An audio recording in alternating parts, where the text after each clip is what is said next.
talk about Skeleton Crew. Welcome to the Resistance broadcast, Galactic Goonies. Thank you all so much for joining us. I'm John. Lacey here with me, as always. And the only way to make Skeleton Crew better is to just put out a new episode. And that's exactly what Lucasfilm did. Excellent marketing strategy. We are off to the races because this was my favorite episode, and we'll get into that in a little bit. But first, allow us to introduce our first guest on Galactic Goonies.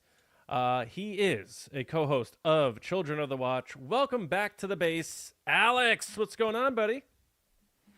What's up? I'm so glad to be on Galactic Goonies with you guys. Love your podcast. We are big fans, Mac and I. Mac wishes he could be here. He got sick like not even 30 minutes ago. He was good to go. We were ready to go, and he couldn't make it. So he sent me some text to share in terms of thoughts and favorite shots and stuff like that. So you're still going to get his stuff. But, man, we are so excited about this show, too. We are loving it over on Children of the Watch. Excellent, excellent. Now, I assume Mac just had some leftover green oatmeal that was sitting around in the pot, and hopefully he is feeling better soon. But, yeah, so, Alex, why don't you take a quick moment, just let people know where they could find you guys when you're both firing on all cylinders, and then we'll get into the show. Yeah, you guys can just find us on any podcast platform that you guys use. Children of the Watch, a Star Wars after show. And we go scene by scene, and we really dive deep. And as we're going scene by scene, we're theorizing, we're speculating along the way. And then what we do later in the week is we have you guys call into our voicemail hotline, and we hear your thoughts and theories on the show and further digest the show together. It's a ton of fun, and we're also on social media at COT Watch on Instagram, X, TikTok, Blue Sky, and I think that's it. We're also on YouTube now. We're back on YouTube. You can find us on for now. That's right. Children of the Watch on YouTube. So check us out over there. Nice. Well, awesome. thanks for taking the time to be with us. We appreciate it. It's going to be a fun show. We have a lot to get into, so thanks to anybody who's joining us live, or if you're listening on your favorite podcast app, make sure you are subscribed to the Resistance broadcast and leave us a review. We appreciate that.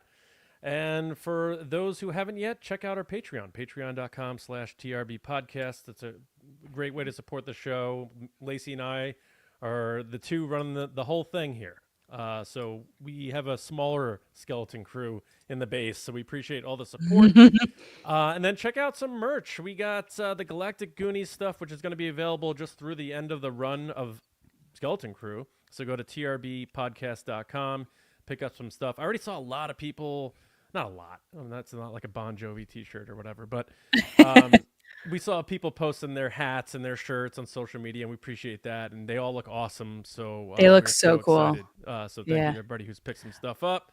And away. I'm definitely gonna get a coffee cup for sure. Ooh. Oh yeah. Thanks, brother. All right, let us get into the show here first. Lacey, first off, you gotta let everybody know you're wearing. Is that a pirate bandana? Is that what? So Lucasfilm Star Wars sent me a box of stuff, and in it had a bandana. So I've been wearing this. Someone suggested it on social media. I'm blanking right now. I want to give them credit. They suggested when I unboxed the stuff to say, they were like, hey, you should wear that. It was Julie off to Weber. I'm sorry, Julie, if I'm messing up your name. She said, please wear the bandana on your live show. That's rad.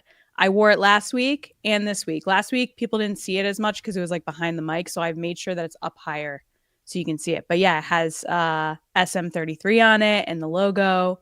So I'm wearing it every week. It's my good luck bandana. And I am not wearing my bandana because I didn't get one. But you spoke to the cast and the creator, so come on. True. That's true. Come on. Can't say, Good trade-off there. Yeah. That's a great trade-off. So yeah, we have the live chat's cooking. Have a good time in there. Well, we're going to put some of your comments up on screen. We'll probably bounce some of our ideas off of yours, and we'll have fun being nerds together trying to dig into this story. Because while it's a very streamlined George Lucas classic Star Wars story, there's a lot of mysteries that seem to keep churning up about the planet, Ad-Adin, about Jod, about a lot of things. And if you were with us last time, Children of the Watch were with us. It was during the Acolyte, and boy, were we wrong on a lot of things. But that will never stop us from theorizing, speculating, and having fun, because Skeleton Crew is awesome, and it's a great time. And we're about to tell you how awesome it is right now, because we are going to rate this thing in just a minute. But Lacey, I do see we have a couple of super chats, so we got to get them on the stage here. Yeah, will do. First, we have David Ford. Thank you so much for the super chat. Said, sure to be a whimsical classic that brings out the inner Star Wars child. An all ages show. 100% David. I've seen so many people tell me, tell John, even John himself, are watching this with their kids, with their families, with their grandparents, siblings, etc.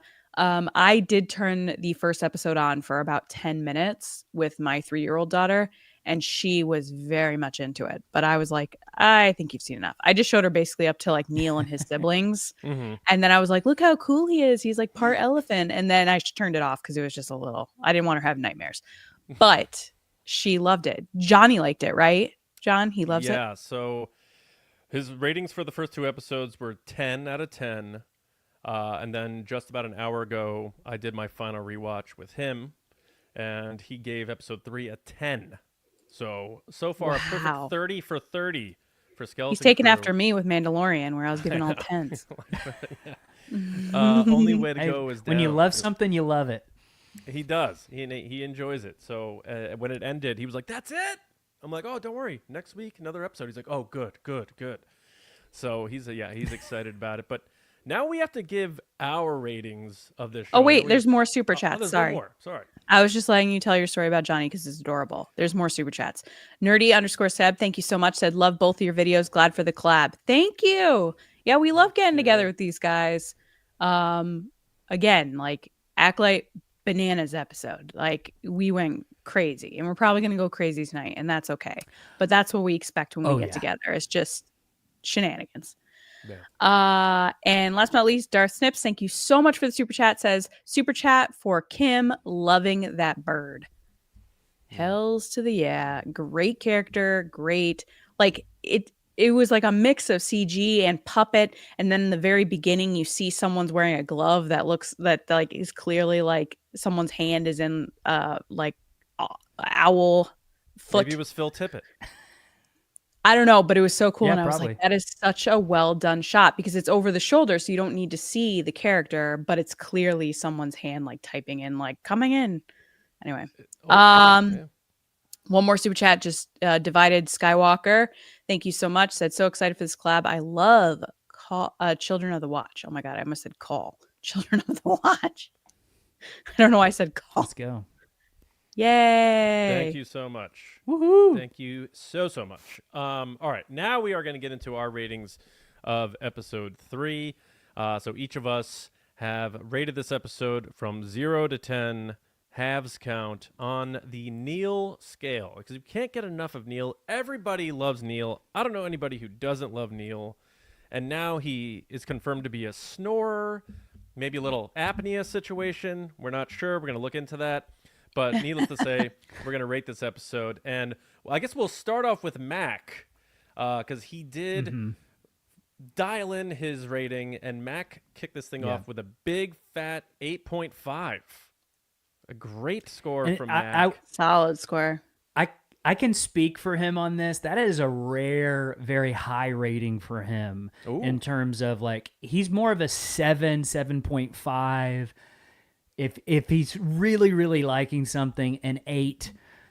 So to give it an 8.5 is like a huge deal for him. That is, I forgot what he was a little lower, I think, when we did Acolyte. I think I was too, though. But that's a great score at an 8.5. Alex, how about you? Where did you nestle with episode 3 on the NEEL scale? I gave it an 8 out of 10 Neels. And I absolutely loved this episode. I think this was my favorite of the 3, and I really loved the first 2. but this one, like, it's very clear you're in the adventure now. And I think it's elevated with the acting of Jude Law playing off the kids. It's just so good. Like, this is kind of like the promise of the premise, and we're getting it, and it's just so fun to watch. I agree. I'm gonna go next. Save Lacey's for last, but I am with Mac. I threw this up to an 8.5, which matched my score for episode 2. So I've gone 8, 8.5, 8.5. I really love the just unabashed homages to the original trilogy from John Watts and Chris Ford on this show. They're handled so well because they still feel organic to what's happening in this, but you can, if you're a diehard Star Wars fan, you can just see it. And this show is just, the DNA of the show is just seeped in classic George Lucas fantasy storytelling, and they're doing such a great job at writing it and presenting it. And I know the director, David Lowery, he's done the last 2, and I feel like he's been on point in telling this story. So 8.5 for me. Lacey, round us out here. What's your score for episode 3 on the NEEL scale? My score is a 9. I gave it 9 Neels. I loved every minute of it. The only reason it's not a 10 is because my boy Paul Carson Tava didn't show up. If he showed up, I would have given it a 10. But Ooh.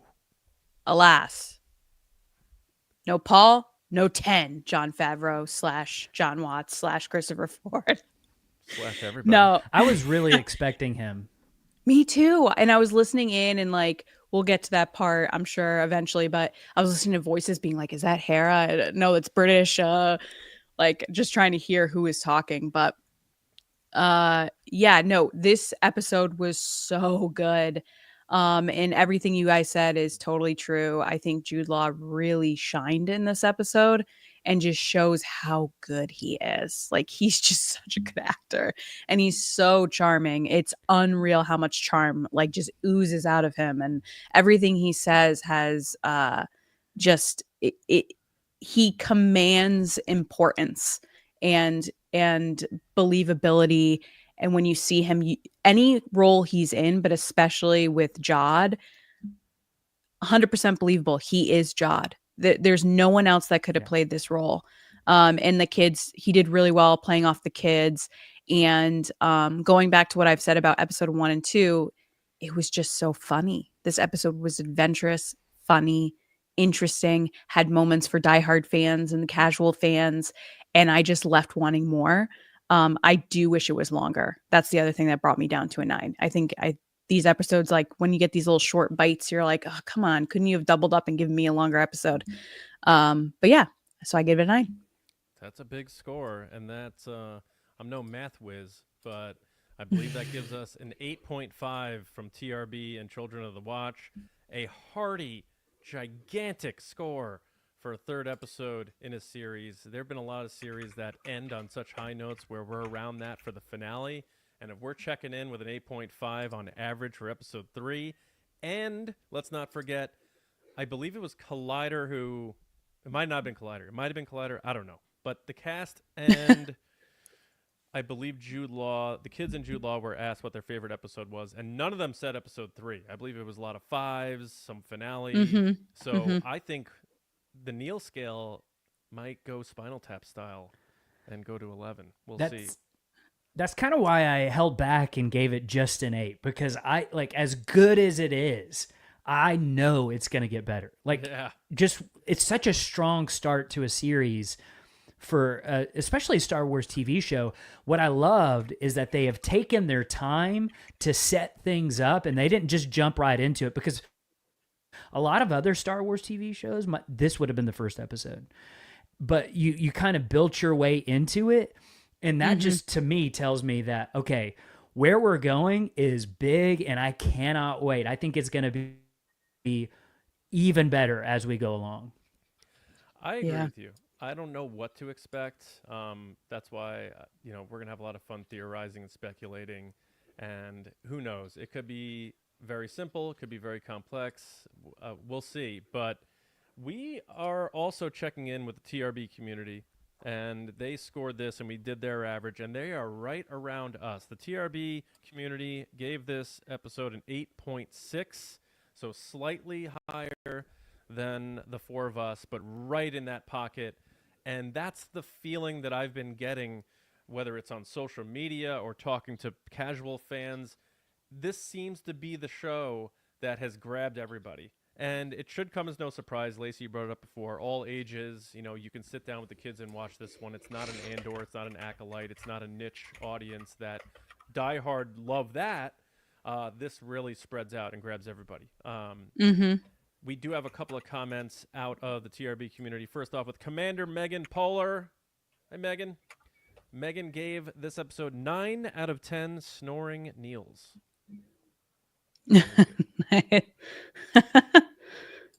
And then we have Commander Danny at Simplify Danny, 9.5. As some of you who grew up loving Labyrinth, this episode had me leaping with delight. 100%. Yeah, so very good. So we do have one super chat. Do you want to get to it before we get to the next part? Yeah, let's do it. Okay, we have David Probus. Thank you so much, David. He's in the chat talking about how he's a pirate. He's Pirate Greybeard. He said, Galactic Goonies, let's go. Here's some TRB love. Also, Hoey, turn up your mic, please. I'm working on it, buddy. Yeah, so John has young children who like to go into the basement and play their own version of Galactic Goonies and turn the ship on John's desk. Yeah. And mess with all his knobs. So John is both trying to fix any issues while also trying to undo what he doesn't know was done. Yeah. So bear with us. He is working on it, but he'll try to speak louder. But thank you. Doing my best. Usually people are telling me to talk lower, so this is a very I know. turn of events. I know. How are we doing now? Is it better? A little better? It's a little louder. I maybe turn off adjust mic within settings, but that's fine. We can keep going. But yay, your kid's playing Galactic Goonies on your desk today. I mean, that makes sense, though. I mean, when you look at the podcasting equipment, it does look like a spaceship console, right? So there's a lot of knobs. Look, a lot of buttons. It doesn't matter what toys I buy my kids or what they have. They want to touch the things that they're not supposed to touch, and that includes all these wonderful things over here. Just like Wim. Yeah. Just like Wim. True. The green button. My podcast. You do sound a little bit better there. You do sound Everybody's saying you sound better. Cool. And then once Thanks, I guys. get my Appreciate theories out there, they're going to be like, can you turn your mic down a little, please? Thanks. All right. Let us get into the treasure hunt. I know people are waiting for it. So last week, we launched the Galactic Goonies treasure hunt. It's a season-long giveaway contest. I will ask a trivia question every week, and having all of the answers will be important. But ye be warned. Don't share your answers with any other pirates, or they'll snipe you at the first chance they get.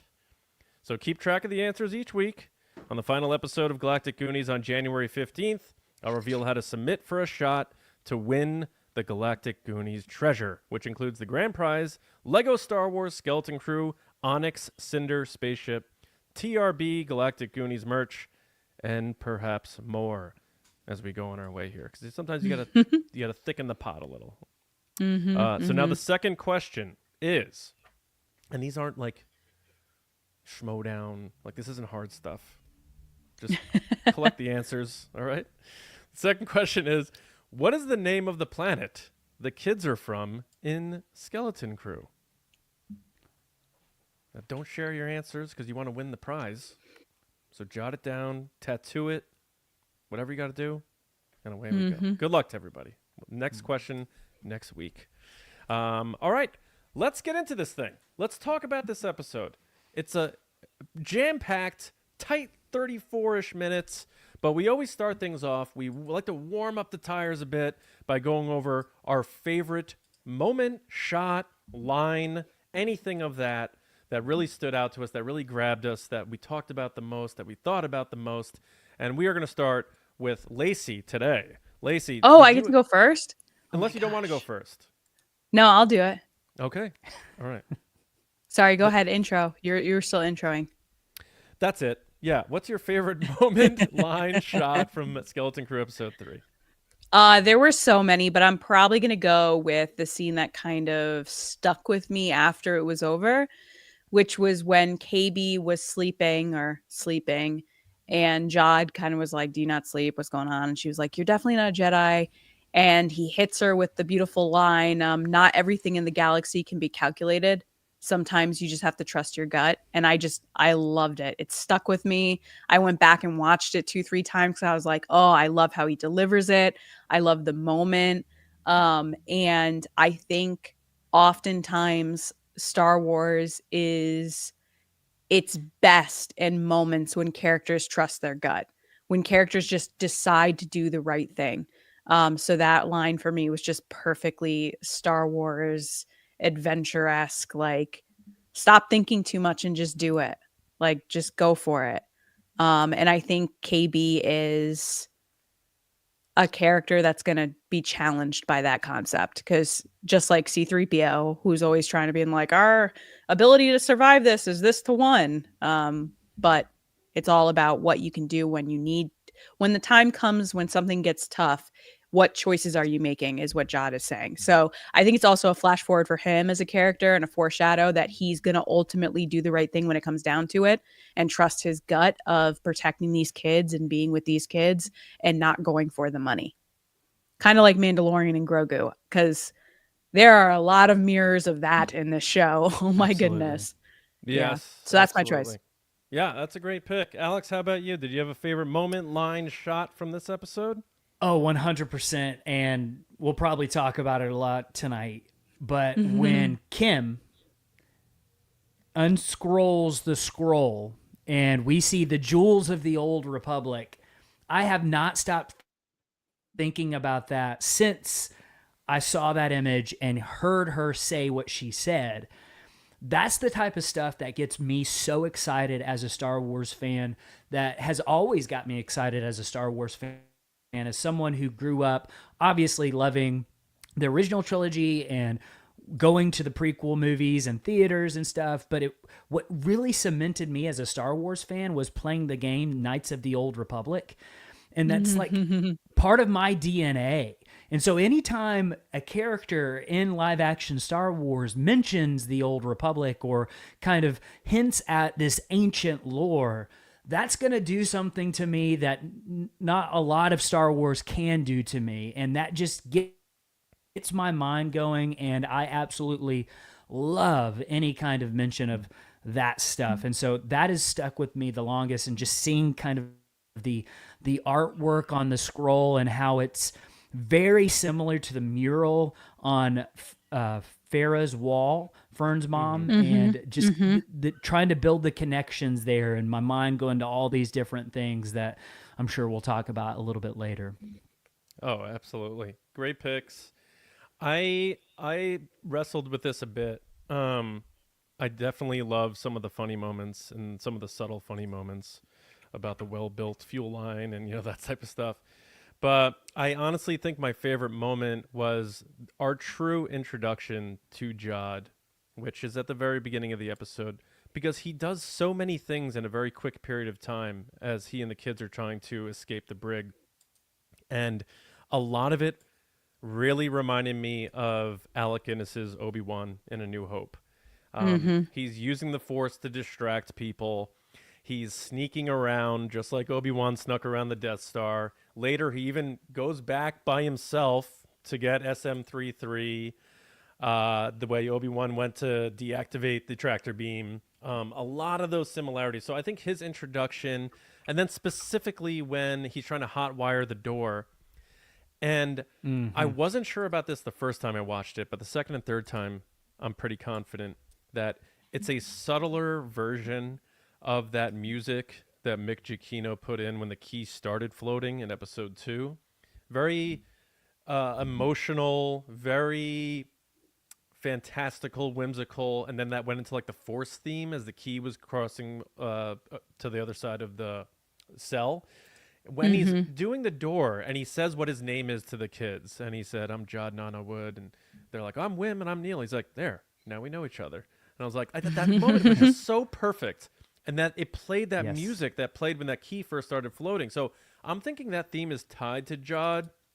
It has a very positive feel to it, a very emotional feel to it, dramatic feel to it, which makes me think that in the end, we're going to get some grand version of that theme when he goes full hero mode by the end of this show. That's where I'm at for favorite moment. It's more music based, but also just the introduction of that character, and we'll certainly get into more of it. But it's hard, and then with a show like this, you can't go wrong. There's so many moments you could pick anything, whether it made you laugh, whether it made you think, whether it made you theorize.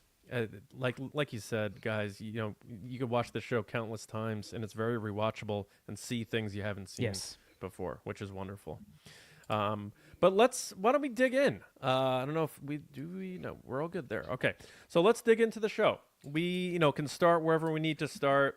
I'm just going to throw this out there real quick. The kids talking about how they learned about Alderaan and Coruscant. Oh my gosh. Yeah. And Kim saying, I guess you missed the war. And that immediately took my brain to whoever was Generation 1 on At-Atin, whether it's their parents or their parents' parents, were completely sheltered from the Galactic Civil War. They're completely sheltered from the Empire. And almost like I made a reference to Truman Show last week, just this like fake world that they live in a weird way, and they can't leave it. Just something about it makes me wonder why that's the case, but I'm beginning to believe that it is certainly the case that they were completely hidden and sheltered from all things that happened post Order 66. I'm going to throw it at you guys in terms of what you think of that, and then let's just run with this thing and let the theories rip. Go ahead, Alex. You go first. We kind of talked about on the podcast this morning about that, and I love how Fern and all of them had their own little mini podcasting session several times throughout this episode where they're also theorizing on things and like thinking through things. And, I loved the parallels between Jod trying to get back to the ship and then being like, so do you think like he's okay? And then it's like them just chilling, and then it cuts back to him and it's pure chaos. Then cuts back to them and they're like, but like he seems okay. And then he's like battling it out with this whole planet of pirates. Oh, it was the parallel cuts were great. It was so well done. But like, John, we kind of speculated before the show even began. We're thinking that this was an ancient place. And I feel like this episode kind of confirms, At-Atin is an ancient planet. But how long has this society been going, right? So those are two different things, where the planet is really, really old and has this eternal treasure, and there's like this mythology about it within the galaxy itself. But how long has the society that we see actually been going? So we kind of talked about this on the pod, but we were wondering if, okay, maybe they had a society, they were cut off from the Republic at some point, the old Republic, but what if the Empire found At-Atin again, didn't tell them anything, and now they're using the planet to launder money through them to build things like the Death Star or, do whatever Sith do in terms of using money. There's something about the money, because that's what everything, like all their parents work with the money. And like that seems to be like a big deal. So I don't know if like the Empire was laundering money through them, and the supervisor is the only one who knows like who they're actually dealing with, and the rest of society just kind of is doing their thing, thinking they're living under the Republic. They get no news about what's happening outside the galaxy. They're just living their life, and it's almost been like built like this comfortable city suburbia thing, so they don't ever want to leave, right? There's no reason to leave because everything you need is right here. So why would you leave?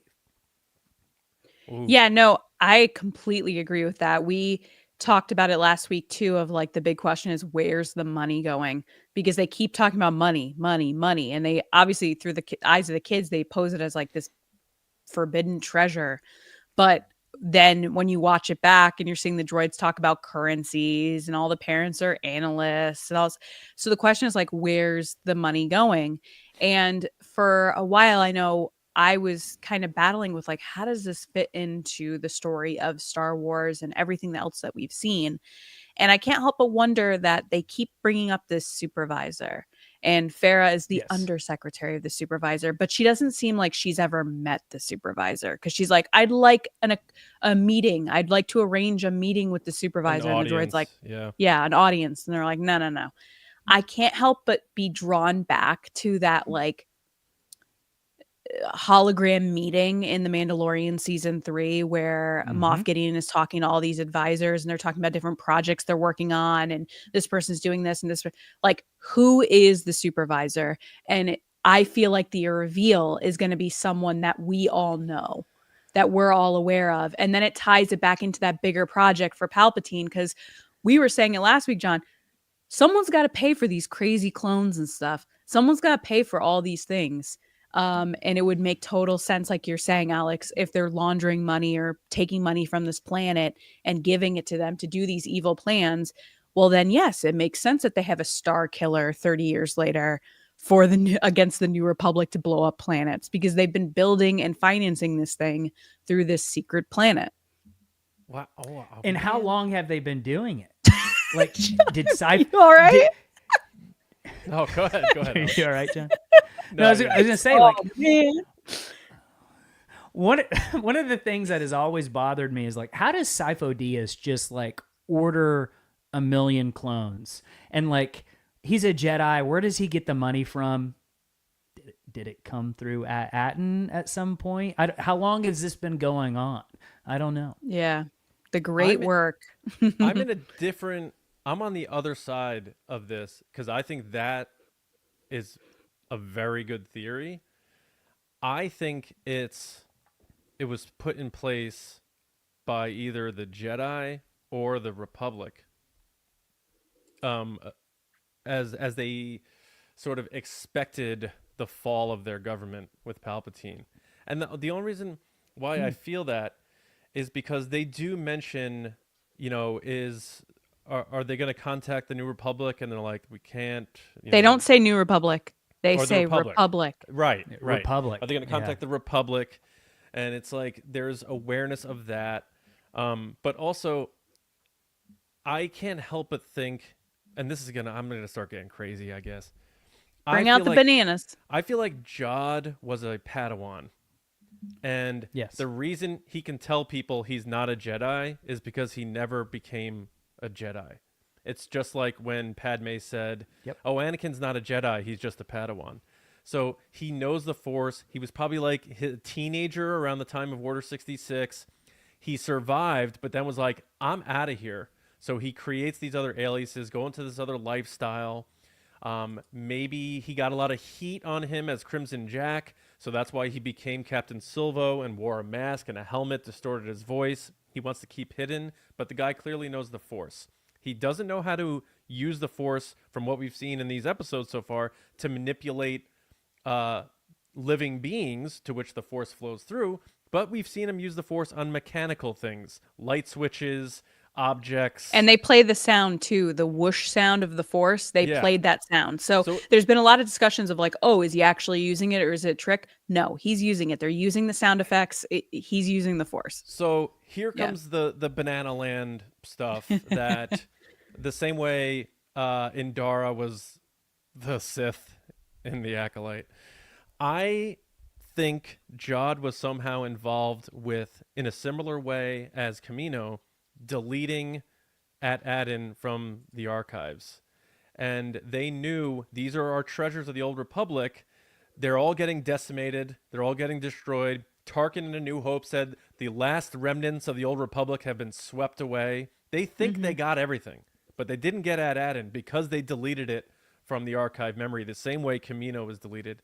I wonder if Jod was involved with that and he knew that they did that. He knew what was there. And once he left the Jedi Order, he's like, I got to find that place. So then he went into pirating and stuff like that. I just can't help but think it was something used to save their society. It's sort of like when people create bunkers when there's nuclear war. It's like we need something to sustain. Yes. We need to find other life on other planets because our planet's dying. Same thing here. They're like, we need to preserve our republic. We need to preserve our kind. We're going to try to evade this way. And that's why not only do they still exist, the others do not as far as we know, but they don't know anything about it. They don't know anything about the Empire. They don't know anything about the Galactic Civil War. It's all foreign to them. That's why they have the old Republic money. That's why they still. Do you think refer the to parents Republic. don't too, or just the kids? I don't think the parents necessarily know either, but I don't know how far back it goes. They might just, if they were, if this is 30 years prior, 35 years prior, maybe they are aware of it and they were the first generation who volunteered to do it. That's where I'm at, but I like your thought too, that maybe it's the Empire. It at least goes back a generation because Farah mentions she used to run off with her friends and the safety droids always found her. So it's at least when she was a kid. Yep, true. Good call. Good call. So I think both ideas are plausible. Both are not going to happen if our track records stand for anything. But either way, I think we have sound reason to think that something like this could be close to the mark. And ultimately, the irony of it is the treasure is where they left, where every other adventure story is. They go to find the treasure. So X marks the spot right on Ad Adin. And I like how they're going to slowly unravel this episode by episode and give us these little nuggets. And that one really stood out to me with Neil. I forget it was Neil or one of the girls saying, "Oh, we learned of Alderaan and Coruscant." It's like, oh, I think it was KB or Fern. Yeah. Speaking of unraveling, I did upload these from my phone since we're already chatting about this thing, and I rotated them so we can look at them. So that's the scroll for our audio listeners. Yes, the scroll. That's what I was saying. The unraveling of the scroll with Kim and the kids. You could see Neil's hands there at the bottom. And this is a photo I took with my phone. So please, Disney, don't be mad at me. And I sent it to John, and I was like, I need to translate this, but I don't know if I have time to do it. So I'm sure someone will at some point. But yeah, this just stuck out to me. And I know it stuck out to you, Alex. So go ahead.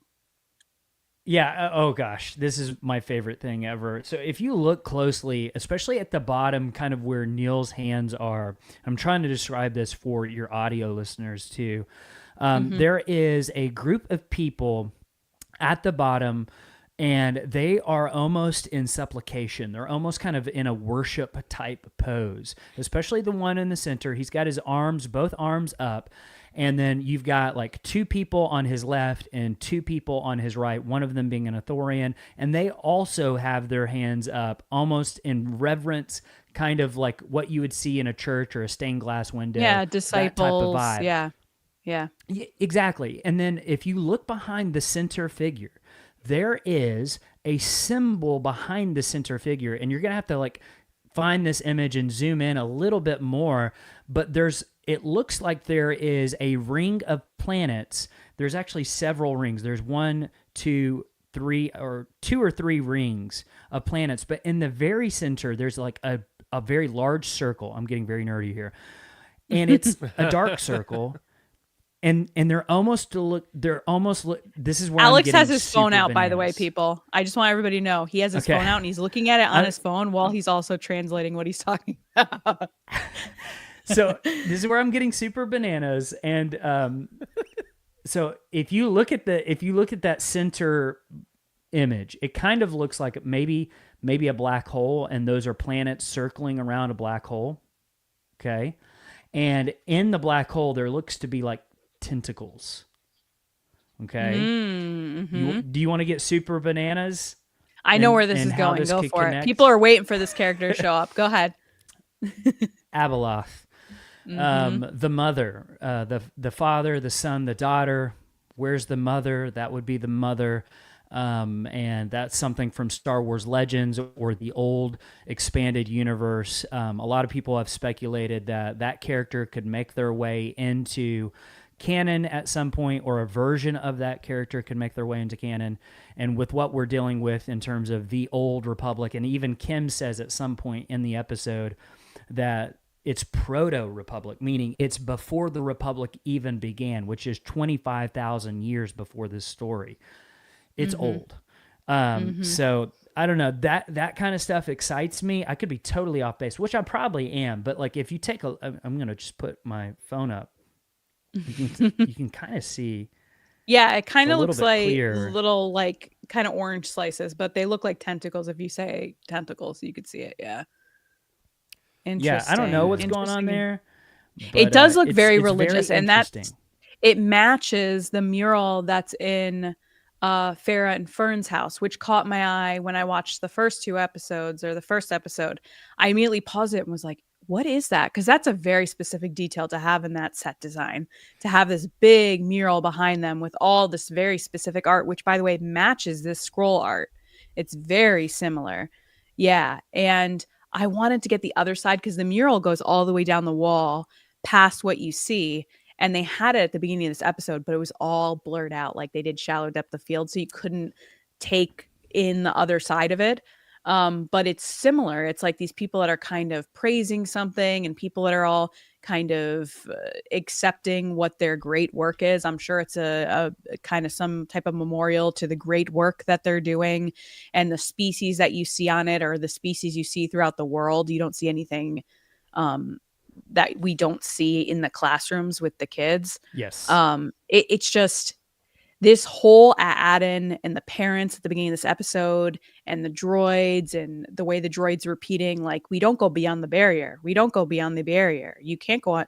And it just was eerily creepy, kind of that utopia thing that it's like, how perfect is your world? Like, at what point are you kind of closed off from the rest of what's happening for the sake of your own comfort? And it's really scary. It's scary to think about that. You have these people that are just living their lives, not knowing what's going on. And they also don't know what's ultimately coming for us. Also, I just want to say thanks, Star Wars. I appreciate it. I do like my bandana very much. I wear it every episode. Lucky bandana. I appreciate it so much. We are getting bananas right now, Star Wars. So welcome to the show. But yeah, you think they'll send us any bananas? Yeah. Please send me bananas. Good to see you, Star Wars. Thank you so much for this show. We love it. Yeah, we love it. We're talking about, like, who knew that I needed to be an art major to like Skeleton Crew, but apparently I do, and some type of religious background, which I don't have. Can I be honest? But go ahead. Yeah, chime in. Go ahead. I have no idea what this mural is. I don't know. So in your face, though. Like, you can't avoid it. I know. And I like what you're saying, Alex. So I'm not an Legends guy or EU, however you want to call it. I never really have been. It never pulled me, but I have been paying close attention to how they're borrowing from it. And yes, it's like sometimes it's like, no, we're just grabbing this character Thrawn and we're putting him in, and we got Timothy's on and we're gonna tell these stories. And then sometimes it's, we're gonna borrow a name. Like I saw him in the chat before, Will the Force. He had a video on Instagram where he was talking about Crimson Jack and how is this guy who screwed over Han Solo and Han wound up greasing him. Spoiler alert for a 35-year-old comic. I apologize, but that was a good find by him. So, and then we have Crimson Jack, who I think is a completely different character here. I think it's just a pseudonym or a fake name. Maybe he killed that Captain Jack and took his name, or Crimson Jack. I don't know. But so I like what you're saying here. It's big. It's huge. I just like, yes, I can't allow myself to wrap my head around that. It's almost like when too big. It's like looking at the Ark when they lift the lid, or like, you know what I'm saying? Hey, all right. Let's go. As I'm rambling about this, but it's like when the villain in Indiana Jones and the Kingdom of the Crystal Skull, she can't look away from that alien's eyes and it melts her brain. Like, that's how I am with the thought of that. So I need to learn more before I can even start digging in. But that is a really solid theory there, Alex. So I am very curious to see how this shapes up. Hyper obsessions. This is people that like hyper fixation on things. This show's for you. If you never liked Star Wars, this might be your show. But you know what's so amazing about this, though? We're talking right now about the nerdiest speculative theory about these scrolls and this mural. And Yeah. then in the same Yeah. episode, we get these awesome moments of him turning on these droids, and it's like, "Hello, I am CZD2 9000," and then it's just like the battle droid passes out, and then the guy saying, "We have to save the prince. We must save the prince. I can't save the prince." It's just like See, this show. that's super checks all the interesting to boxes. me. It checks it all. Yeah.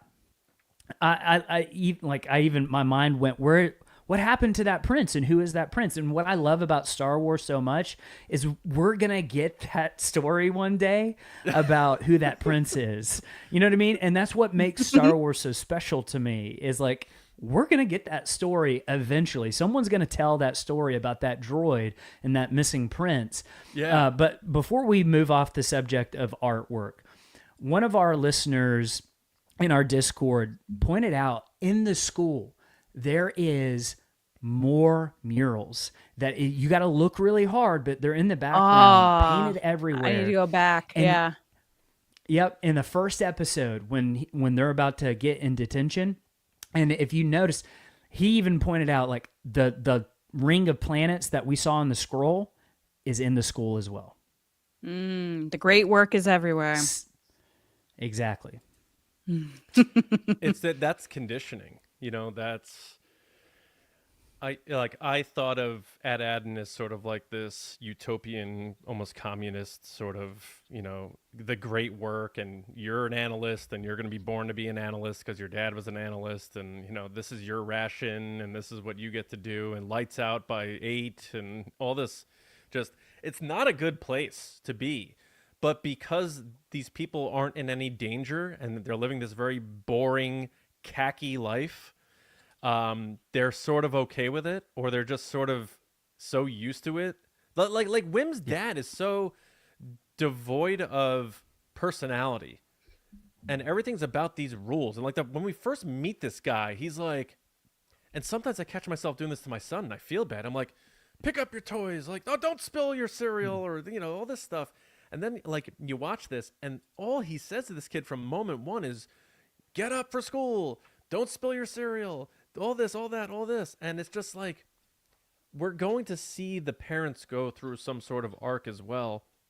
I don't know how necessarily involved they're going to be in the overall story, because you can't jam-pack too many characters with full arcs and full involvement into an 8-episode show of 30 to 35 minutes apiece. You got to keep your focus on your main characters. You got to make sure you pay attention to them. And John Watts and Chris Ford have done a great job of that. But I do think they are doing a callback, no doubt about it. And part of those movies is often the parents are detached from their kids. They're not connected to their kids. But then by the end, they embrace who they really are. And I think that we're going to see that sort of turn with the parents. I don't think they're covering things up necessarily. I think that'd be too overloaded. And especially if you have a show where you want all ages to watch this thing, we got to keep some of it on the straight and narrow. So I think the parents probably know things, but ultimately I think the purpose of the parents for this type of show, if those 80s stories are any indication, is sort of that re-embrace of who their kids are and tapping into that wonder themselves. And maybe we see that once he gets reunited, Wim gets reunited with his dad. So that's where I'm at with that. It totally reminds me of Hook, and I know people have drawn these parallels and comparisons before, but like where you kind of realize, wait, I've grown up and I've lost the magic of what made me curious and trying new things and open to optimism and possibility, which you kind of lose as you grow up. You get very cynical, which is, I think Wim's dad is a prime Wendell and Wim. That's interesting. But in the beginning of this episode, there seems to be some type of turn he already starts to make. Like you see a little bit of a pivot in his character where he's quiet the whole time. And they're like, okay, we can't go get the kids. And he's just sitting there. And the look on his face is the realization that I need to do something myself. This is not going to get fixed by these droids, by the supervisor. I need to take a step here. And I think that's what you're seeing as it like kind of pulls out from him is they zoom in on him where he makes that realization, and the zoom out of look at the big picture around you, man. Your kid's gone. What are you going to do? because he's not going to sit by. I think we're going to see his dad really get involved. Interesting. It kind of reminds me of like, you know, in Stranger Things, Will Byers' mom getting involved. Like she's not a main character, but you're gonna have at least some parents be invested in their kids to do something, right? Like in Stranger Things, you got some of the parents checked out, but some of the parents are doing things actively because they notice what's going on with their kids, and I think that's kind of what's going to be going on with Wendell. Yeah, I agree. Yeah, that's a great point. Let's get into some of those super chats and see what ideas they're throwing out here. Sure. So first we have Angel. Thank you so much for the super chat. Really appreciate it. He said, so if Wim's dad is coordinator, in quotes, for planetary shipments of riches, I wonder if he's aware of what repercussions will occur for breaking the barrier. Something about his reaction tells me he knows way more than the others. I would agree. Like there's this, it just, the camera sits on him for way longer when everybody's talking in the background with the droids, and it's like very focused on him. What do you guys think? Anything? I think I don't think that he knows. I still don't think that he knows what's going on, but I do think he's starting to realize, wait a second. We kind of like, what do you mean we can't go get them? Like if we're building towards a great work, we're going to need them for this great work, right? Like I think it's that sort of question starting to go through Wendell's head of like questioning, why do we do the things that we do if we're not going to like actually save our own people here? What's going on? I think that is the questioning of society here. I agree with that. I think, you know, there's always those TV shows or those movies where, you know, kids get lost or something's happening and there's a town hall meeting and there's that one dad or one mom, one parent who stands up and is like, no, we got to do this. Our kids are out there. He's going to be that character in this show because all the kids got lost in the same relative span of time, and he's the only one who went running through the woods looking for his son. Like, there's no... And then he got caught by the droids. Yeah, there's no footage of the other parents going looking for their kids. They just probably assumed, oh, they're going to get caught by the droids and they'll be brought home. Like, even her mom was like, when we ran away, like you brought up before, Alex, when we ran away as kids, they found us, they brought us home. Like, there wasn't this sense of worry. And the fact that he went looking for his son, because he knows he's a little bit of a troublemaker and he's probably run off before, he witnesses that thing. And even though he tells them what he saw, it didn't register with all them fully, especially KB's parents, until that droid came in and was like, we can't do anything. They're out beyond the barrier. So we're not contacting the Republic. There is no Republic. I'm just kidding. There is. It's different.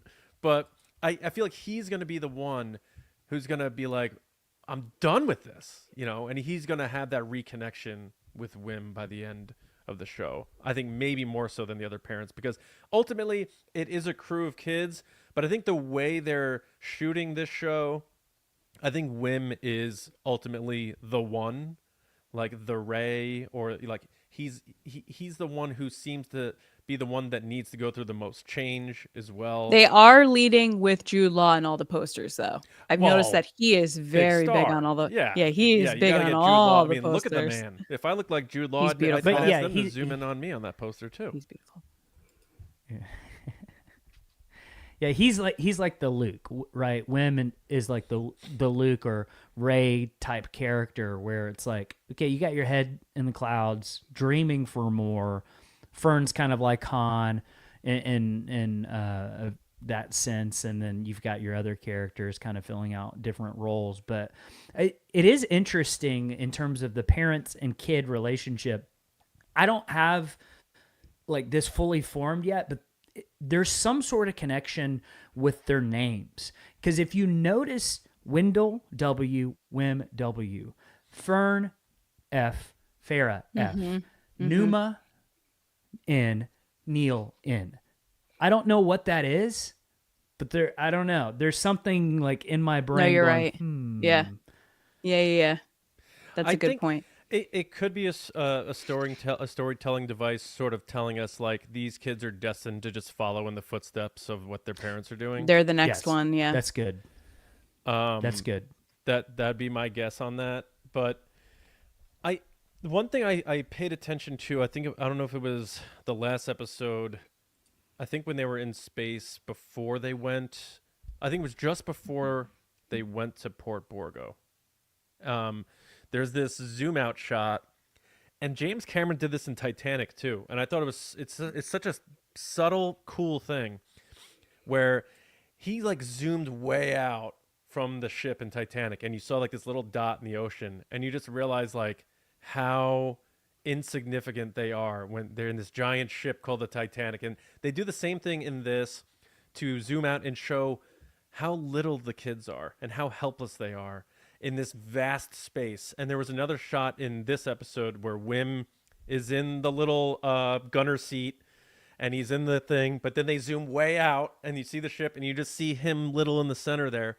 And it's just that reminder that he's so in over his head, this kid, and but he's still doing it.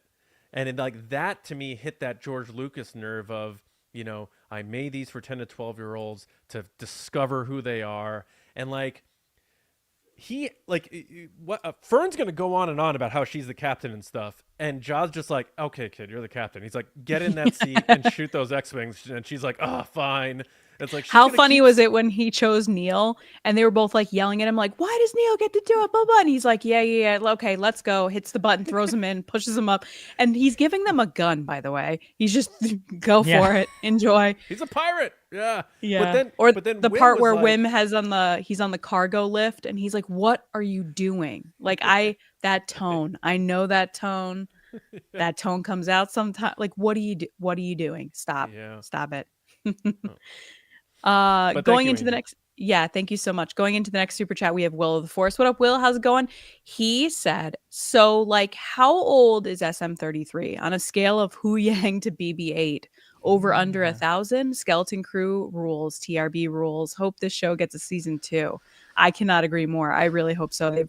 They pitched it as a limited season, but I think Disney knows that if it gets attention, they're going to make more of it. Yeah, they talked about it. So, Alex, what do you think? Do you think SM33 is old? Is he not that old? What do you think? It's so hard to tell. I mean, he's definitely somewhere in between Huyang and BB-8.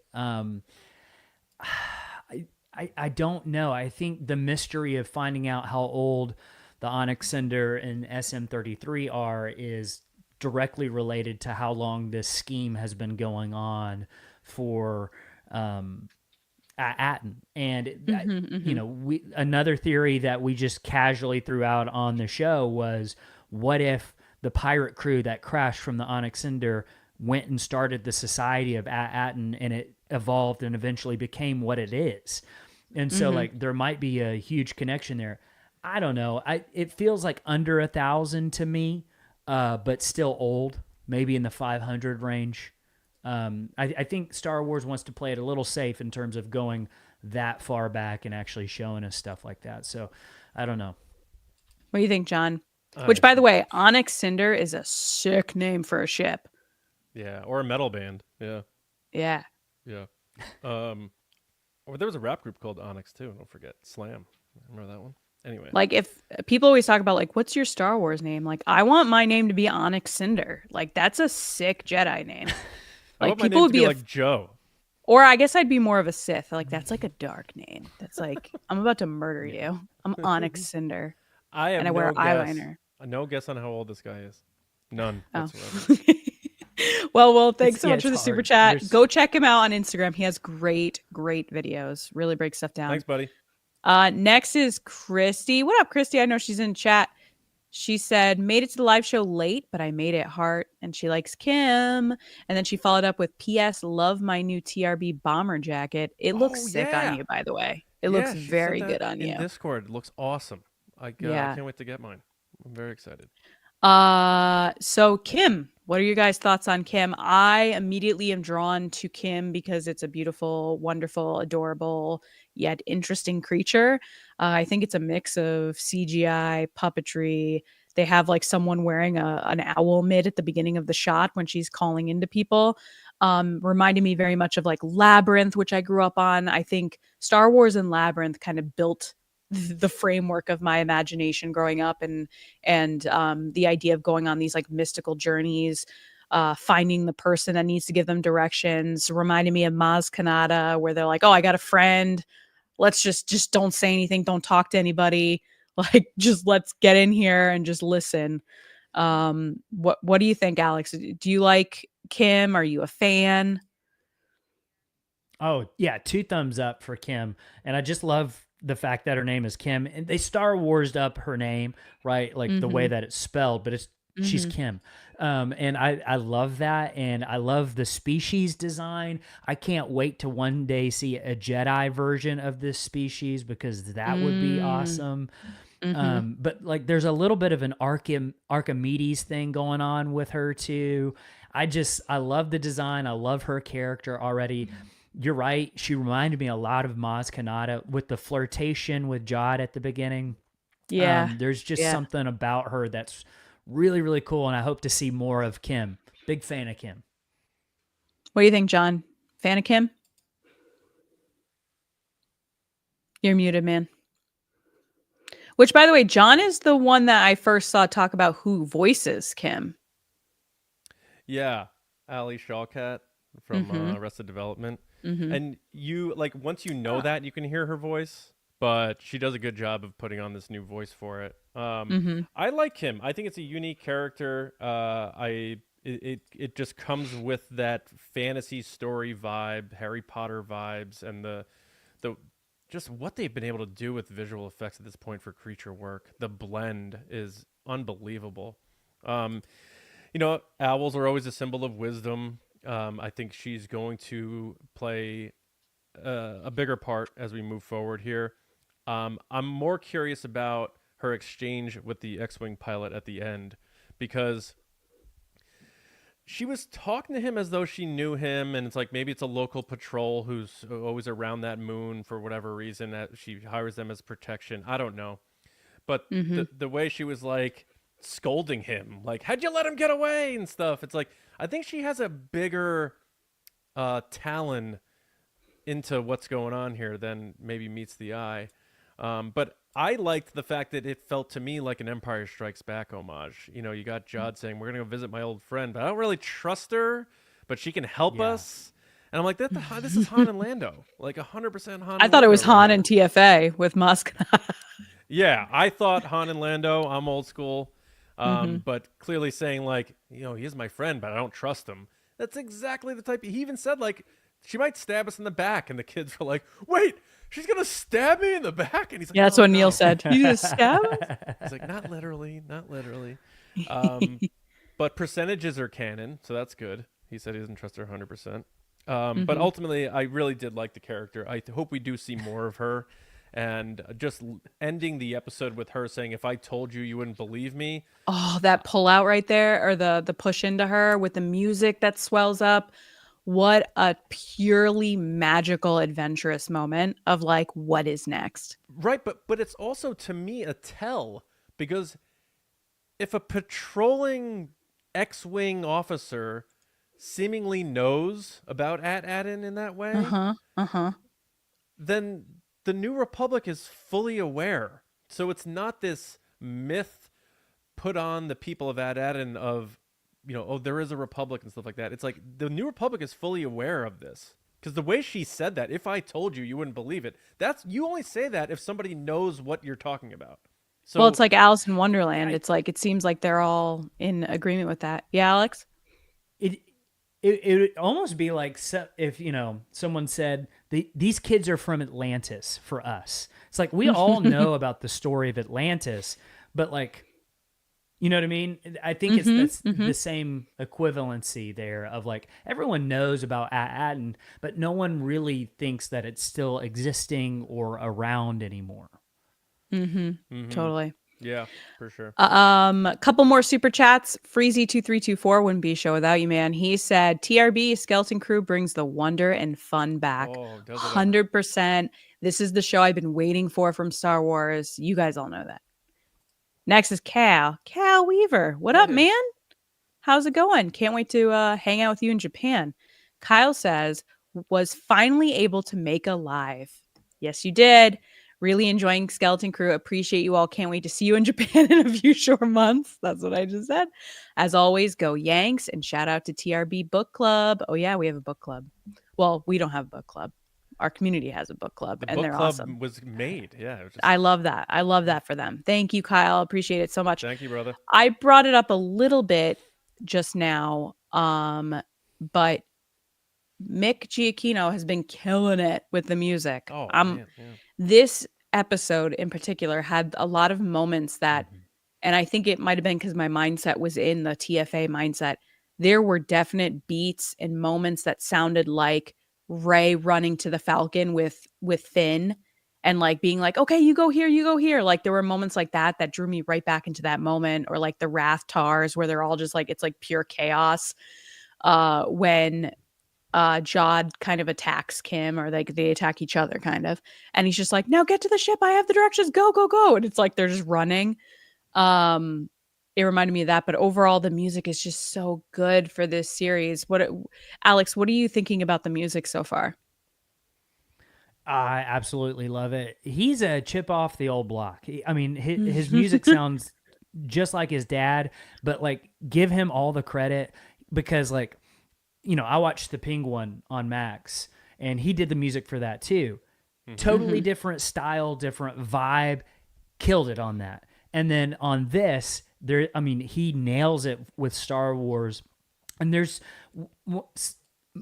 majority of my Star Wars like music listening is like more of the lighter tracks. I love the TFA soundtrack and the Phantom Menace soundtrack, and like this has a lot of lighter motifs that I feel like easy to wash dishes to, easy to like if I'm reading a Star Wars book, I'm putting that one on because it's not like too intense, you know, like that kind of stuff I absolutely love, and he's killing it. He's bringing the feel and the heart of Star Wars into the music, and he's doing a fantastic job. Just love the music on this series. Yeah, I agree. I think he does a good job of complementing the scenery and like that sort of old school sci-fi alien sound as they're floating over the moon. I thought that was a nice touch. It's something we would never thought we would hear in Star Wars from like old the classic, theremin, right? Yeah. Like old classic, you know, Martian serial TV show sounds, Star Trek even Sounds maybe like a little. Loki. I don't know, Yeah. but Oh yeah, Loki. Yes. yeah. So like that, how he's able to do something like that, but also pull in some classic Star Wars beats, like he did the Force theme in Episode 2, and blend it nicely. And there is certainly a DNA in that music. He's Michael Giacchino's son. I'm sure he educated him a bit, or he watched his dad create music. There are certain usage of instruments that remind me a bit of Rogue One, Super 8, Lost.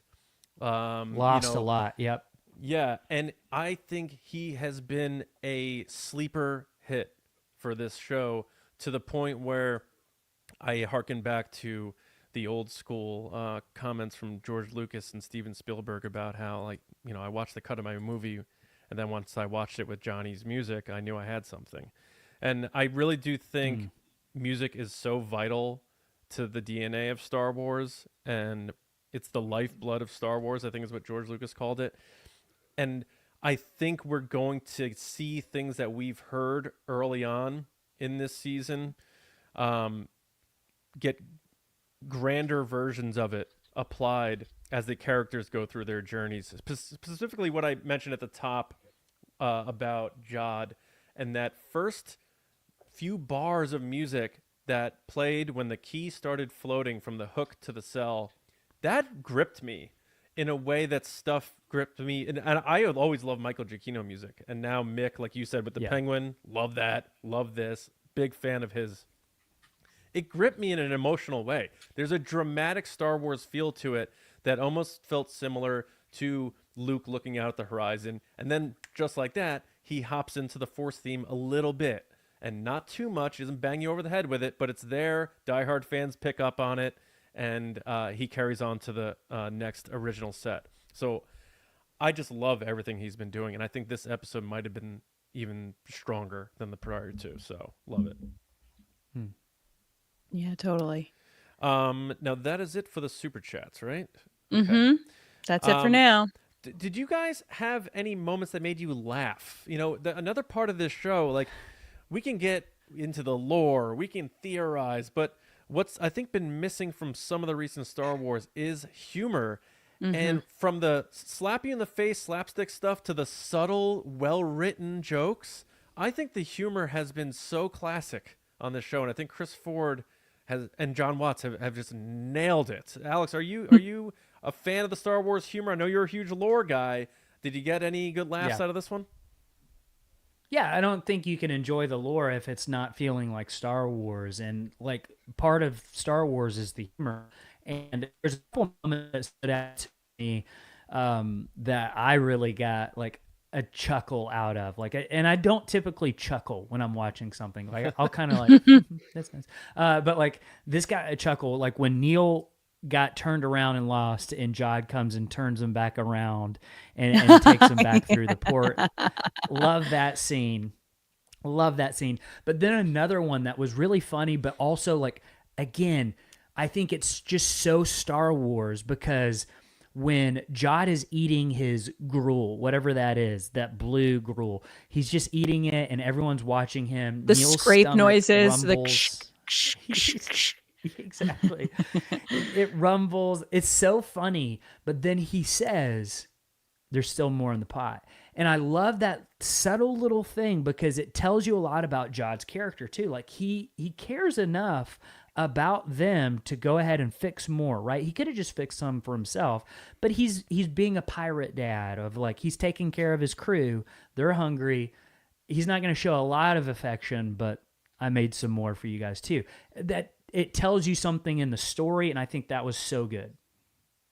Yeah, I think the humor between, or the interactions between Jod and SM33 is something to keep Oh my an eye on. God. The eye part made me crack up where he comes and he's just like, I. He just says But it it's like again. late. Like that is my humor. The Yeah. delay and then like he's just standing there and then he comes back around and he's just like, Yeah, because, I. Alex, you guys are obviously big Mando guys. One of the big things about the Mandalorian is he never trusted or liked droids, and Jod He is says the that the same whole way. time. Yeah. He's like, droid, clean that up.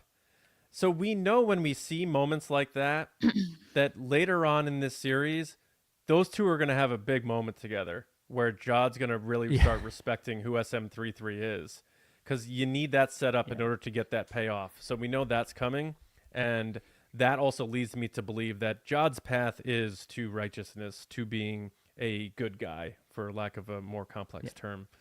And that, and plus just obviously the creature stuff and all that, and the droids we brought up before. But I think the funniest moment to me, Lacey, you alluded to it before when they were cutting back between the kids in the cockpit and Jod Pure trying chaos. to steer his thing. Do, But do, when do, do, do, do. they have the shot of the kids, and you hear his little shuttle hit the ship, so you know he's docked, and then they just flash down the hallway, and he's like, "Start the ship!" Dragging him. Dragging dragging SM. I'm like, that's Han Solo running down the hallway. Chewie, get us out of here. Yes. I loved every bit of that because you could tell how much he was laboring dragging that droid down that hallway. I just thought that was because I'm a 40-year-old guy. You get a little crickety and but things don't work the way they used to. He's dragging this droid that 3 minutes ago we saw him needing 2 arms to lift his leg. So him just yelling like, start the engines. I thought that was great. It was like Indiana Jones chasing Jacques saying, "Start the plane, Jacques! Start the plane!" Yeah, It that just was so classic Lucasfilm humor. I absolutely love that moment. Yeah, that one was good. Like I said, the eye one where it's like there's a big pause and then he's just around the corner again. Like that made me laugh. That was good The too. 2 other moments were Fern being like, "I'm not even tired," and then it cuts to her asleep. Oh, Like the beat of like her being like, "I'm not even tired." That's And my then she's- daughter. Yeah. Yeah. And Yeah. then the at the end when it's like all chaos, the X-Wing fighters are closing in on them, they're running to the ship and Neil rolls down the sand hill. like down the sand dune, and Wim's like, Neil. And so then you have Fern and KB arguing with Jod, and he's still over there helping Neil up. He's like, come on, we got to go. I'll do this later, like whatever. But the fall is just so ridiculous that they were like, okay, Robert, who's the kid that plays Neil, go ahead and just fall. Or was it genuine? Could he not see the sand dune, and did he actually fall? That would be a good question if we ever speak to him again. Is like, did you actually fall there, or was that acting? Because it looks kind of genuine, like he just couldn't see the floor.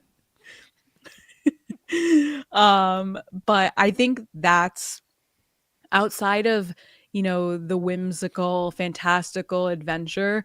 I've missed laughing at Star Wars so bad. And to watch this show, to have those moments where I'm just chuckling out loud or cracking up or being like, oh my God, this is ridiculous. It makes it fun, and it brings importance to the moments that are more serious, like the Jod KB moment that I talked about earlier, where it's not everything in the galaxy is calculated. That meant more because I just chuckled at Fern not wanting to sleep like a little kid, like I'm not sleeping, and then she's asleep. Or Neil snoring, and then they have this really beautiful emotional moment, and then it cuts right back to the silly, like, don't trust this person, half owl cat person. This show might be my favorite Star Wars series that's ever been made. Like, it might overtake The Mandalorian for me if it keeps going the way it's going, because this is it's been so fun to watch, and I keep watching it. I keep going back to watch it again. Well, It's Mandalorian's so a movie franchise rewatchable now. So. I know. Well, I do think that, like, I really hope, and this is my hope for every Star Wars show, because I love Star Wars, and no matter what, I always want it to succeed. But, like, I do hope that, like, because I feel like they're looking for their next anchor show, right? With The Mandalorian and Ahsoka probably moving into to the big screen, and the Dave Filoni crossover movie that will probably, like, put a nice little bow on the Mandoverse. Skeleton Crew could continue forward, because you still got like 25 years until The Force Awakens. You can do whatever you want, especially with these kids and different adventures and stuff that don't have to connect to what the big picture is all the time. Right. I think they might have another anchor show that maybe they weren't expecting, but man, I'm here for it, because I'm with you, Lacey. This is so rewatchable. I have absolute blast watching it. I sit on the floor watching it like I'm a kid. It's so fun to watch. LOL at all those people being like, oh, it's not testing well with audiences. It's not doing that well. Like, before it came out, there were all those like rumored headlines being like, it's not, people are nervous. They shouldn't be nervous. It's awesome. So joke's on you guys for being like, people should be nervous. No one's nervous. And Jude Law wouldn't be doing it if it wasn't good. Fact. Like the sort of space battle at the end over the moon is basically the reverse of the end, not the end, but the escape from the Death Star in A New Hope. They're on a ship trying to evade X-Wings, whereas Han and the crew were trying to evade TIE fighters. And it's the same exact thing. You got two of them in the gunners. It's like, it's an homage. It's definitely a callback, but it's reversed, and it's also unique in its own way, because one, it's little kids doing it, and it has that almost like Solo feel, because they don't really know what they're doing. But it reminded me of the Needles move, where he's like, I learned this from my friend Needles, and he's just like, have you ever done this? He's like, no, but we're gonna do it. We're gonna give it a shot here and see what happens. I absolutely love it. It's such a perfect marriage that I'd never really thought about, because George Lucas and Steven Spielberg, obviously best friends, but there was always this sort of separation between the Amblin stuff and the Star Wars stuff. But man, you throw them both in the bowl and you mix it up and you get this, and it's just absolutely fantastic. And I just have such supreme confidence in the showrunners at this point, John Watts and Chris Ford. I mean, obviously look what they did with Spider-Man, but like, knowing that they have this story fleshed out, it is a limited series, so we are going to get a conclusion at the end of episode 8 with, like you mentioned, Alex, the thought that they could expand upon this, because I think in an interview recently they both had said that they do have ideas for additional seasons, and with the thought that it would be maybe a few years into the future. And I'm fine with them saying stuff like that, because I don't think anyone's getting killed or hurt out of the main cast in this series. I think you'd Mm-mm. be stupid to do that to Jude Law. He loves Star Wars. He seems into this. Its reaction is very positive. I'm sure getting him back would not be a problem. Mm-hmm. And the kids are all for making it out of this one too. There's going to be danger. There's going to be some scary moments. We still haven't seen that clip of whatever that dragon snake thing is in one of the trailers. So they're going to get into a lot of stuff. But I want to ask you guys if we're going to look a little bit ahead to episode 4. I think we are all assuming that those planets are not taking them home. No, I think they're gonna go to that like hotel planet, whatever that place is, with like the hot springs, and you see the pirates show up Oh with the yeah, X-wings yeah, overhead. It's in a lot of the trailers. yeah. That's where I think we're going. That's my All guess. right, Alex, where Yeah. are we headed? Where did that ship blast off to?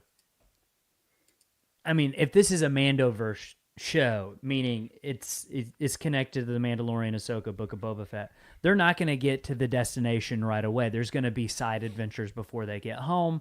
There's going to be something that stops them for some reason. Maybe they get there, but they can't get past the barrier, so they've got to go find something to like get into the barrier. You know what I mean? I don't know if that's the case, but I can also see a scenario where they do end up back on the planet and then have to leave again to go retrieve something.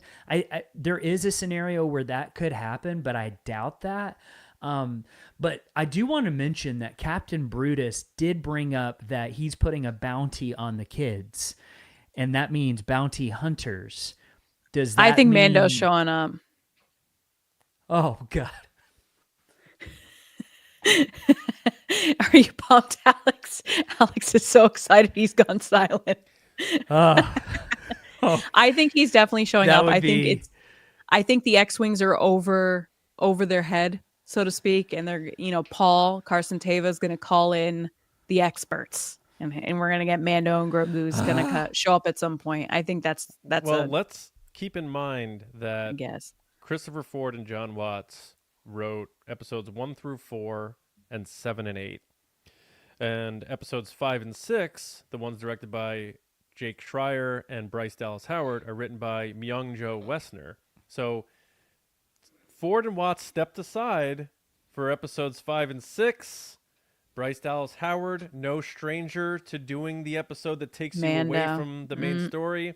So keep an eye on Just a not next Mandalorian week. episode in Skeleton Crew. Maybe not next week, but keep an eye on episodes 5 and 6.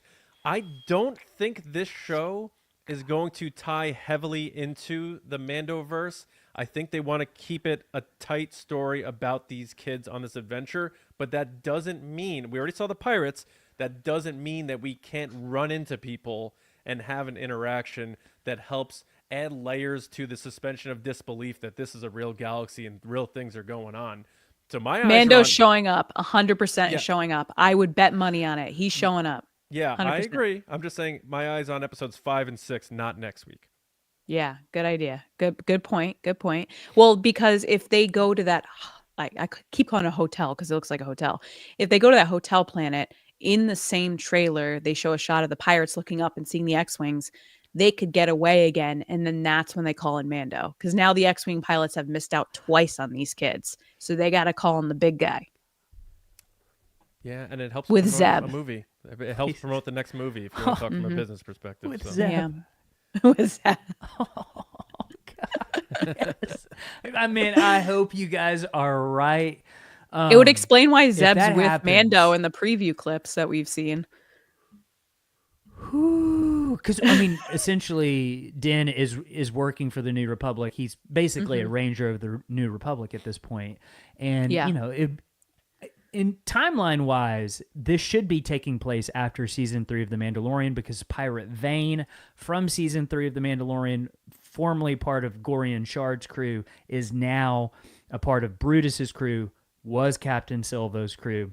So that kind of tells you this is after season 3 of The Mandalorian, if anyone's wondering. Right. Oh my gosh, please, Din. please. That'd be so cool. Grogu and Neil meeting? The internet might explode. The internet might blow up. I mean, it's also not easy, maybe easier to hide it because they did film it in Manhattan Beach. Favreau's whole operation over there. They could have just had Brendan Wayne pop in, send whatever, script they needed to send to Pedro while he's on the set of The Last of Us season 1. And they're like, hey, can you pop over into your trailer and record a couple lines for us? And he's like, all right, yeah, sure, why not? Or just send it on the phone. Just I did just think of something. It popped in my head from the chat. Star Wars Steve said, oh, is the Daniels doing 4 then? Are the Daniels doing episode 4? They're doing episode 4. Yeah. So I don't want to, I don't know if this is a spoiler. It's something released publicly by Star Wars. They released a behind the scenes reel of work done by stop motion, which I believe is the Daniels episode, which would be this gigantic crab thingy comes up next week. It's like a big monster. It is Tomatillo. not. Yeah, it is. I mean, it looks like the thing from Moana. Yeah. It does. The planet is that gray stone planet. That it's not seemingly that hotel planet that I was mentioning. So it might be that one. It might be, like you said, Alex, like a side quest that something else happens. Maybe their ships, I don't know, hyperdrive dies, because I feel like that's like the main thing that always happens to people in Star Wars, like the hyperdrive is dead or the power converter's gone. this and frog they could lady end up has on- to have their babies. Yeah. Yeah. Right. Again? I forgot about Frog Lady. But Oh, I I'll could never totally forget see about it. Frog lady. Oh, frog lady. It could be that episode, and then Din shows up with Grogu, and I think Bryce Dallas Howard is kind of the key here, because she's been the thread through all these series that does these, like she did that beautiful episode with the long shot of him walking through the cantina and it goes around the booth and then walks out in the elevator. Like, give her a Star Wars movie Absolute already. What are we cinema. doing? Yeah. Yeah, the Jon Favreau seems to like to use final 2 episodes. This isn't his show, but he is executive producer, and but they seem to like to use the last 2 episodes of these 8 series Mandoverse stuff as sort of like closers. Yes. So- Yep. You get Watts and Ford back for 7 and 8, which means you can do something else with 5 and 6. And that's perhaps why we see the different writer there for 5 But and we 6. know that Dave and John were involved, because in your interview with them, John, I'm going to drop that real quick. If you haven't seen it, go to our YouTube channel and see it, or go on our audio platform. When you were talking to John and Christopher, they did mention that Dave and John, but specifically Dave Filoni, kept them in line and always veered them back on course of what is right for Star Wars. Mhm. So if those two guys are involved, especially Dave Filoni, I'm talking about him like I know him. Hey, Dave. Dave Filoni, then you know that he's going to draw those connections that they can't draw. And so I just feel like this is going to connect to the bigger Mandoverse somehow. It'll be interesting to see what happens. Yeah, I got Oh one. man, that would be incredible. Yeah, buddy. So the Bryce Dallas Howard episode then would be premiering on New Year's Eve, right? Is that if she's That is doing New 6, Year's Eve. that would be the 31st. Yep. Kicking off 2025 Okay. with some Bryce. So if you start Skeleton Crew at 7:37, Mando shows up at the. No, I'm just kidding. But I They don't know. could make It's, that it's a definitely thing. interesting. It's definitely interesting to whenever you see that change in writers, and it's sort of like bookended by the showrunners. Yeah. I Yeah. always have my eye on that. And then like I was saying, like you guys said, the Bryce Dallas Howard thing is where I would point to maybe seeing the Mando cameo. She did do the grocery store open. She's responsible for that too. I'm just gonna throw this out there. We're gonna get a Mando Throw it hero out. moment, like a big Mando hero moment, and it's gonna be he's tracking them as bounty or whatever, but it's gonna be that episode, Bryce Dallas Howard. It's going to be that big, gross creature thing that they're trapped and that's trying to get them. And then, like, the cave's going to explode, and it's going to be Grogu using the Force to, like, explode the rocks. And then Oh Mando's my going to God. walk in. You're going to hear the Mando music, and he's going to, like, blast the creature or something, and they're going to bail the kids out of there. Like, that's what it's going to be. And Bryce Dallas Howard, like, they trust her enough to handle big VFX stuff like a creature of that size. So I think something like that's going to go down with Mando. He's going to have that big hero moment. Hey, remember me, Mando? See you in theaters in a year, please. because it's going to be 2025 by the time you watch this episode. And here we go. Oh my gosh, guys! Oh, please, I miss that song. Please let this happen. And then, like, Den could give Jod some, like, hey, unexpected dad advice. Like, here's what you do when you find yourself in the care of a child. The dad that you advice. weren't I would expecting. kill. Yeah, I'd kill for that scene. The dad chat. That's Let's go. I mean, how about the last thing Mando says is to Jod, and it's after him seeing Jod being sort of a jerk to SM-33, and he's like, "Hey, take it easy on your droid." That would be perfect. Oh, jeez. so I would good. love it. I would love it. I can't wait for Anyway. episode 4. Let's go. Speaking of let's go, we probably do need to start wrapping up here. Yes. So, and there was a lot we didn't cover. Obviously, the Alfred Molina cameo. You know, Oh yeah. he's a Lucasfilm OG, Raiders of the Lost Ark. Would have been cool if he told him to, like, throw him a whip or something like that, but you can't get everything.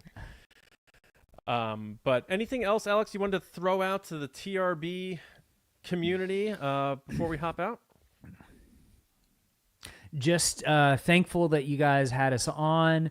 Love you guys. You guys are my favorite Star Wars podcast. I say that all the time. Oh, And just you guys are great, and this is so much fun just to and the thing is, and this is something we say on our show all the time, is like the point of Star Wars to me is to do what we're doing right now and have everybody in on the chat going and just having fun speculating and like doing that with open hands, meaning like we're not expecting anything, but we're excited and open to anything. And like, I cannot wait. This show has revived like the energy around Star Wars, and I hope more and more people pick up on it, especially over the holidays, and just watch it with their family. I feel like it's going to be a lot like Andor season 1, where it's kind of maybe a lot of people slow to get on board at first, but then more word of mouth keeps going and going and going. And by the Stranger time Things it's was like over, that. everyone, yeah, it's just like that. I just feel like that's kind of where this is going, and I can't wait to see where it goes. And I'm going to be watching every episode of Galactic Goonies. You guys are awesome. Oh, thank you, brother. And likewise to you. Yeah, make sure if you guys aren't yet, follow Children of the Watch, Apple, Spotify, any audio platform, YouTube. And Alex and Mac, you guys are great. Mac, we hope you're feeling better, buddy. We'll catch you on the next round. But yeah, we want to thank everybody for listening and watching and being a part of TRB. It's been a party. Star Wars showed up. Thank you so much, Star Wars. The entire franchise was in the chat. It was absolutely unbelievable. So we thank you, Star Wars, for that. And thanks to everybody for just listening and being a part of what we're doing here. It is a great time to be a Star Wars fan. Skeleton Crew is rocking. We got the movies coming and a lot more. So make sure you are subscribed to TRB on your preferred audio platforms. Also, if you're listening to this, be sure to subscribe to our YouTube channel, youtube.com/@TRBpodcasts. And again, patreon.com/TRBpodcasts. And buy some Galactic Goonies stuff. TRBpodcast.com. That's all the plugs there. We do have to say a very special thank you to our Patreon generals and Spice Runners. That is Carmelo, John Reese, Jetta Rosewater, Frank Grande, Nick Kratz, Chris Morales, Brian Smith, Danny, Mike Ramori, Brendan McLaughlin, Sneaky Zebra, Dave Hornack, Jolton Jedi DiMaggio, Colin Cormier, Stephen Garrow, Sachi, and Darth Snips. A bunch of you in the chat. Spice Runners, David Probus, Neil Shaw, Kendall Gellner, Andrew Staley, Jeremy Myers, and the Fort Worthian. And however you support TRB, however you support Children of the Watch, thank you so much. For me, Johnny Hoey on X and Blue Sky. Lacey, how about you?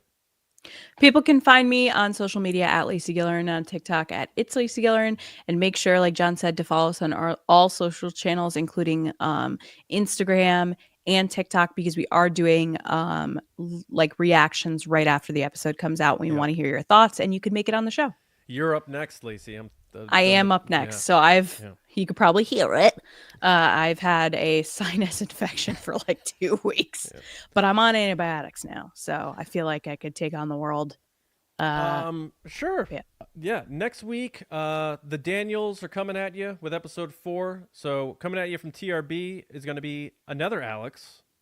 Alex and Molly from Star Wars Explained will be joining us on December 18th to talk about... The Damons are talking about the Daniels. There you go. About episode 4. And then the Friday of Christmas week on December 27th, Jen Murray, one of the longest running bloggers in Star Wars fandom, is making her return to podcasting on TRB, a very special appearance. Thank you so much to her for that.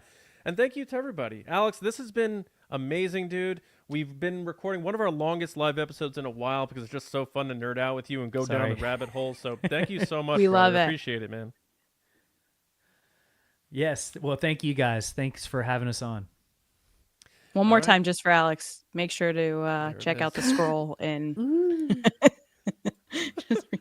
I think Alex and Mac need to get the different murals tattooed on their shoulder blades, like "Dude, and where's my car?" And then they could be like, "Dude, sweet." All right, we would 100% do that, by the way. Alex, thanks a lot. That'll do it from us here at TRB. So we'll see you all next week. Nerds, we'll see you on Monday for Nerdy and Nice.